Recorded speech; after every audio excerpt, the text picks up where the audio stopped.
Do you know about wave pilots? I don't know if I've told you this story before.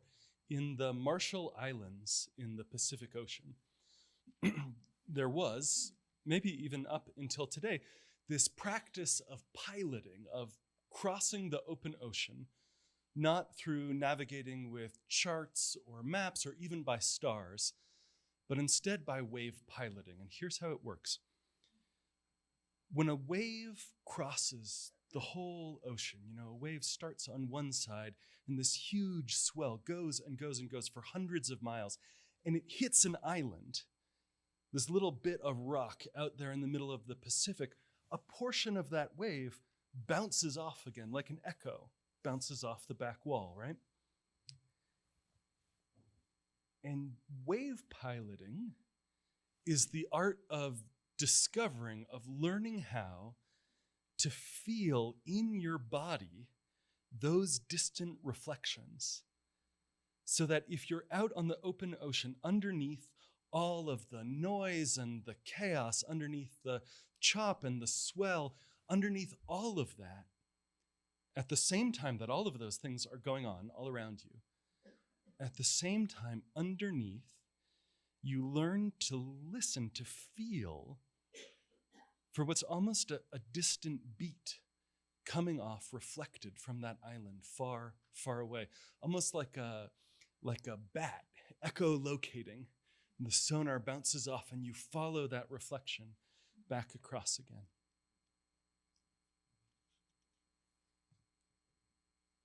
It's a hard thing to do, I imagine.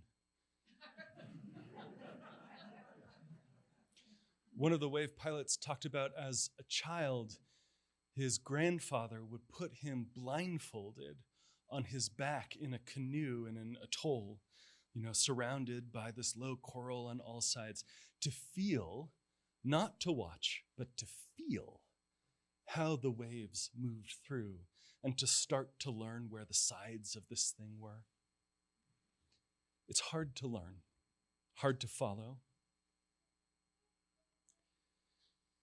When we talk about here sometimes love being the compass heading that we're following through the ocean of the world, love being that wave underneath all the chop and swell and the chaos of our regular lives, when we talk about that thing being love, I do not mean like sappy, sweet, easy love. I don't mean you feel good and you like everybody.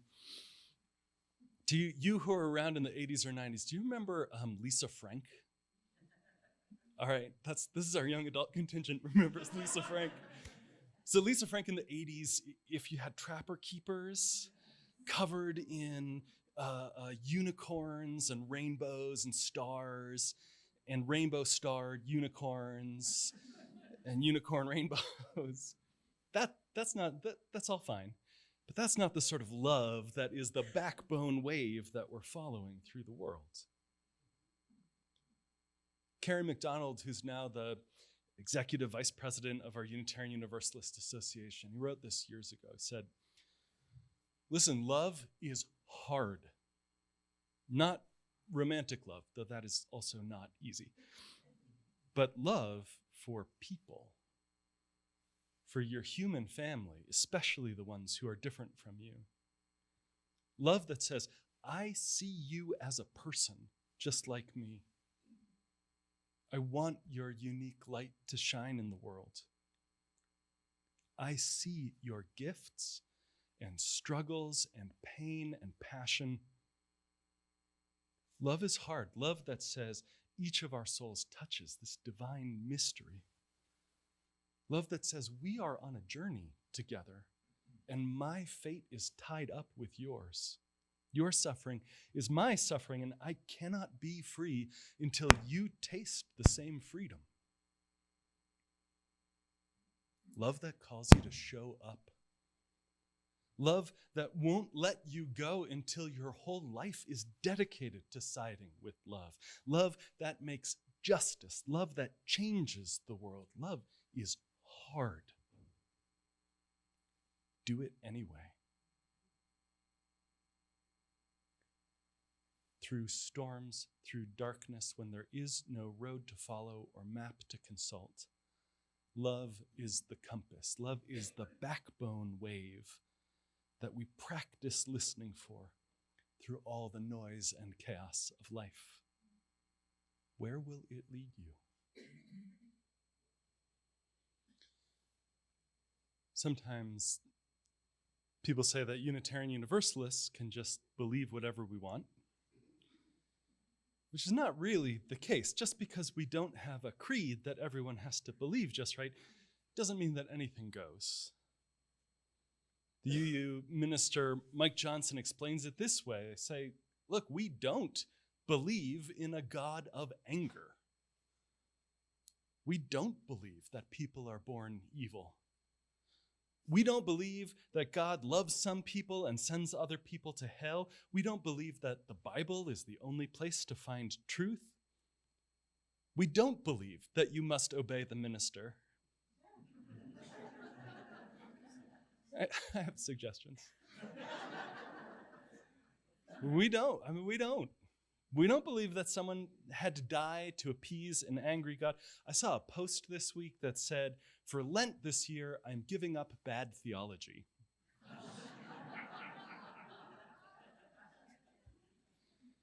But Reverend Johnson continues, they say, look, we do believe that love is somehow at the center of the universe, and those of us who believe in God believe in a God of love. We do believe that each person is important and lovable, and we're all part of one family. We do believe that each person must be free to search for what's true, using their mind and heart as well as the wisdom of others. We do believe that human beings can make a choice to follow their conscience and to live a life of service. We believe in a democracy of the Spirit, that each person has a share of wisdom and truth. We believe in the importance of community, that we learn and grow more by sharing with each other. This is a beautiful list and a long list, and really only the beginning of how we might express the things commonly believed among us. We're not united by a fixed and changeless creed of exactly what to believe and how, but we do have a shared set of values and commitments. And we keep on trying to find better ways to articulate that stuff. In the early 1980s, we came together to adopt the 7 principles, description of our values and commitments. And the place where these principles, these moral, ethical principles live, is Article 2 of the bylaws of the Unitarian Universalist Association. So those of you who came to church today for bylaws, that wasn't a joke. Anyways, the point is, they're in bylaws because this is a human collaborative process. One writer, another minister says, Moses did not come down from the mountain with 2 tablets of bylaws.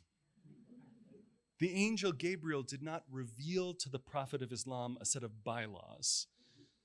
But we Unitarian Universalists place our shared statement of principles within our bylaws. And we do this because we understand theology is a human creation. It's something we craft from our encounters with that which is greater than any of us and yet resides within all of us. And then we attempt to express something about it in our insufficient language, in human words. And of course, we do it in a way that can be edited by a 2/3 majority. And that's what's happening. For the last 3 years, the Unitarian Universalist Association has been in a massive process of proposing new revisions to our principles with input from thousands of people. It's not that our 7 principles, this current version, is bad. It's that over the 4 decades since we wrote these, we have grown tremendously. Many of us have mostly grown over the last 4 decades since we wrote these. And it's time to see if we can do a better job altogether describing the things commonly believed among us. So the new proposal names our shared values, these 6 different values, each one of which is an aspect of love. What they say is love is at the center of this, and love shows up as justice or transformation. Love takes form as pluralism, as interdependence. But at the center of all of that is love. The Commission revising put it this way. They said, as Unitarian Universalists, we covenant, we promise, congregation to congregation and through our association, to support and assist one another in our ministries. We draw from our heritages of freedom, reason, hope, and courage. We build on foundations of love. Love, they write, is that power that holds us together and is at the center of our shared values. We're accountable to one another for doing the work of living our shared values through the spiritual discipline of love. Now, when we talk about love at the center of our values, this is not the lovey-dovey, everyone is happy all the time love. It's not the saccharine, sweet love, which pretends that everything is great and suffering isn't real. Love is hard, right? Love that makes justice, love that touches the world. Love that says each of our souls touches divine mystery and we're on a journey together. Love is hard. And the invitation is to do it anyway. That lived love, that real love, makes room for all of who we are and who we're becoming. When folks come together on a Sunday morning, when you come maybe into this house looking for shelter from the storm, looking for a place to feel community and relief, to breathe, to sit down a minute, metaphorically. I think we can do that here because it is a place to feel all of who you are and all of who you are becoming. I think it feels like relief because you can come with grief and despair and loss and name it, plain, honest, out loud. Love takes off the masks we fear we can't live without. That's James Baldwin. Love takes off the masks that we fear we cannot live without and know we cannot live within. And he continues, he says, I use the word love here. Love takes off the masks, not merely in the personal sense, but as a state of being, a state of grace. Not, he says, the infantile American sense of being made happy, but in the tough and the universal sense of quest and daring and growth, of crossing open ocean. Quest and daring and growth, that doesn't have to look like big, loud boldness. Quest and daring and growth is quiet and internal and slow too, as slow as the light changes. And that love is inseparable in the end, I believe, from spiritual experience, even if that's not exactly the name you might call it. But I think of the story of Thomas Merton, who's a Catholic monk and mystic, who had this profound spiritual revelation in the middle of a sidewalk in Louisville, Kentucky. And it's so beautiful and simple. It is so ordinary and transcendent, both at once. He writes this. He says, in Louisville, at the corner of 4th and Walnut, in the center of the shopping district, I was suddenly overwhelmed with the realization that I loved all of these people, that they were mine and I was theirs, that we could not be alien to one another, even though we were total strangers. It was like waking from a dream of separateness. The sense of liberation from illusory difference was such a relief, such a joy to me that I almost laughed out loud. If only everyone could realize this, but it can't be explained. There's no way of telling people that they're walking around shining like the sun. And then it was as if I suddenly saw the secret beauty of their hearts, the depths of their hearts, the core of their reality. If only we could see each other that way all the time. That's what it feels like when love is at the center. One of the ways that it feels, you know, a piece of this too. Experiencing that we are not strangers, but dependent, interdependent on one another, tied into this vast network of life itself. The invitation, the spiritual discipline of love, is to live like that's really true, as much as we can. The oneness of humanity, the interconnection of every part and person to the whole. The folk singer Pete Seeger told the story of seeing a lone Quaker protester out protesting the Vietnam War late one night, early in the war, holding his sign on a corner, entirely ignored by the people walking by. And Pete asked this guy,